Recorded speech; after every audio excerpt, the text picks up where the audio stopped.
গরমের এই হাঁসফাঁস অবস্থা থেকে নিস্তার পেতে সবাই চায় একটু ঠান্ডা বাতাস। গ্রামের মানুষের পাশাপাশি শহরের মানুষের কাছেও তাই বেড়ে গেছে হাত পাখা বা তাল পাখার কদর।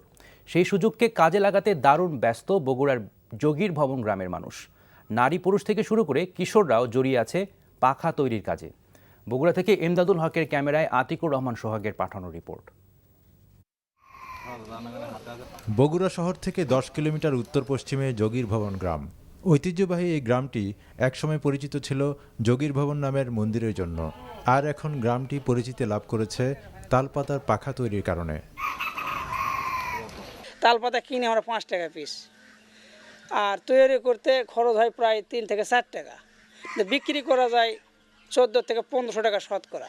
গ্রীষ্মের শুরু থেকেই এই গ্রামের মানুষের নাওয়া খাওয়ার সময় নেই, সবাই ব্যস্ত পাখা তৈরির কাজে। কেউ তালপাতা কেটে পাখা তৈরির উপযোগী করছে, কেউ রং দিচ্ছে, আবার কেউ বা বাঁশের খিলাল তৈরির কাজে ব্যস্ত। গ্রামের নারী পুরুষ কিশোর সহ সব বয়সী মানুষ জড়িয়ে আছে এই পাখা তৈরির কাজে।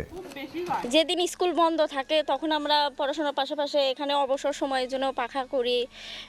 এতে আমাদের পরিবারের কিছুটা আয় হয়। এটা পাকা তৈরি করতে সময় লাগবে না, তো 50টা পাকা মনে করেন যে একদিনে তৈরি হয়ে যায়। তালপাখা তৈরির অন্যতম কাঁচামাল তালপাতা সংগ্রহ করা হয় রাজশাহীর বরেন্দ্র অঞ্চল থেকে। এসব তালপাতা শুকানোর পর তৈরি হয় পাখা।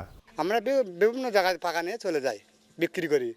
আমার নালমনি যাই, তারপরে ঠাকুরগাঁও যাই, পঞ্চগড় যাই, সব জায়গায় আমরা পাকা বিক্রি করি।